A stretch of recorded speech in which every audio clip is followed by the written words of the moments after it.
Leonardo Jardim, Hugão, está falando sobre o Cruzeiro na Sul-Americana. Sei que no papel o Cruzeiro é a melhor equipa do grupo, mas com certeza a minha experiência diz-me que temos que provar isso dentro de campo. Sabemos que equipas argentinas são sempre muito agressivas, principalmente quando jogam em casa, equipas com uma intensidade muito forte. Nós temos que perceber que vamos fazer um jogo desse género e estar preparados.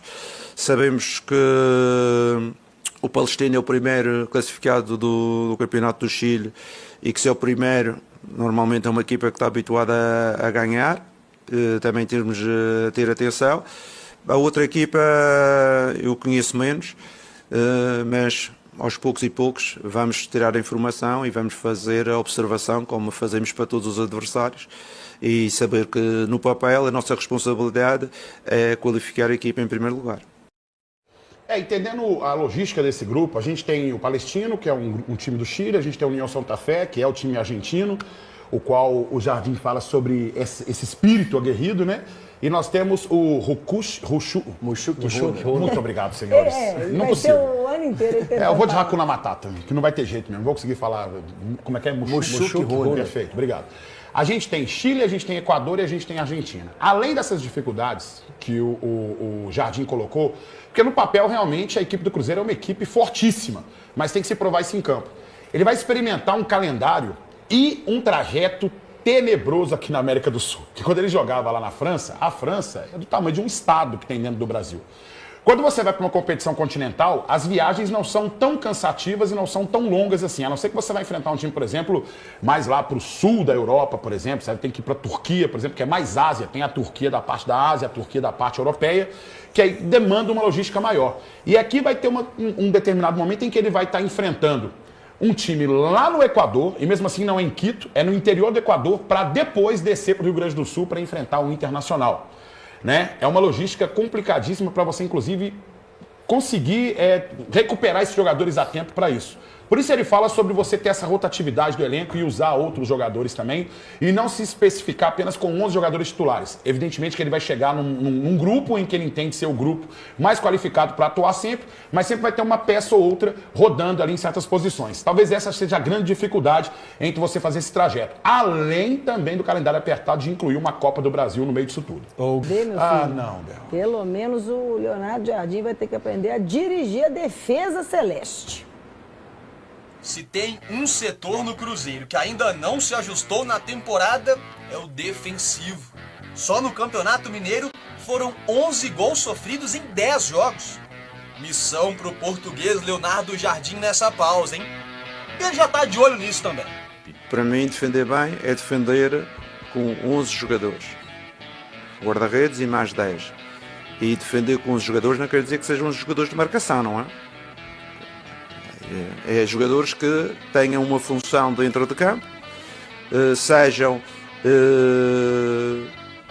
em termos da sua função, sejam efetivos e que permita que a equipa esteja em equilíbrio constante quando tem a bola e quando não tem a bola. Então todo mundo precisa ficar atento, do ataque à defesa. Até porque nesses últimos jogos treino ainda foram muitos gols sofridos. 4 testes e a equipe foi vazada 5 vezes. Contra o Botafogo foram 3. E no duelo contra o Pouso Alegre, outros 2. Nesse período para avaliações, o Cruzeiro só não sofreu gol contra o Sub-20 e diante do Boston City de Manhuaçu. O próximo teste é contra o Bragantino, amanhã em Bragança Paulista. O último antes da estreia no Brasileiro. O último para a defesa mostrar evolução para o treinador.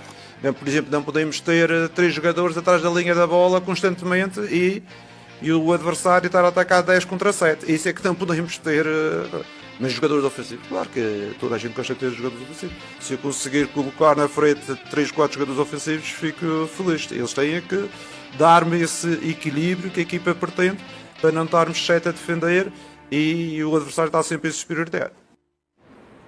Essa última fala dele me chamou muita atenção sobre jogadores que ficam atrás da linha da bola e é necessário para você fazer esse sistema defensivo começar a funcionar com equilíbrio com o ataque. E aí, meu querido, a gente estava tendo uma resenha em off aqui, onde, no intervalo, o Fael estava falando sobre a escalação do time do Cruzeiro, que ele viu nesses jogos treino, e ele falou, mano, quem vai marcar? E aí eu voltei lá em 2013 e 2014, onde o time do Cruzeiro, a base era basicamente essa. Você tinha o Ricardo Goulart, você tinha o Everton Ribeiro, você tinha o William do Bigode ou o Dagoberto, e numa situação você teve o Borges e na outra situação você teve o Marcelo Moreno. Esses jogadores, eles podiam até dar um suporte ali para você poder dar uma recuada, ou de repente você dar um apoio ali para de repente um avanço de um lateral, alguma coisa assim. Marcar mesmo, eles não marcavam. Era um outro sistema defensivo? Era, com um 4-2-3-1. Mas quando você assustava, o Mike estava sempre dando profundidade, o Egídio nem sempre, mas você tinha ali 2 volantes que sempre brigavam por essa segunda bola.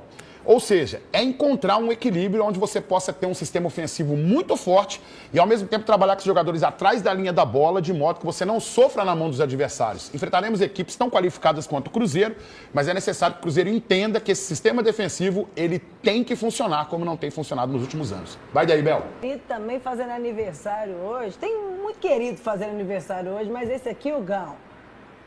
Procopão.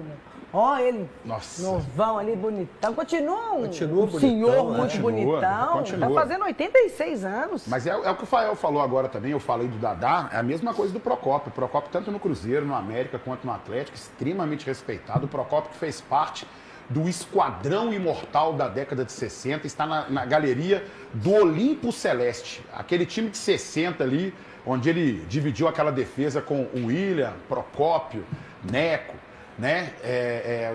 Fantástico, fantástico, fantástico. Não tenho que discutir sobre isso, porque Procopão, a gente sabe que é um ícone pra gente e a gente te ama, Procopão. Isso é espetacular. Foi homenagem.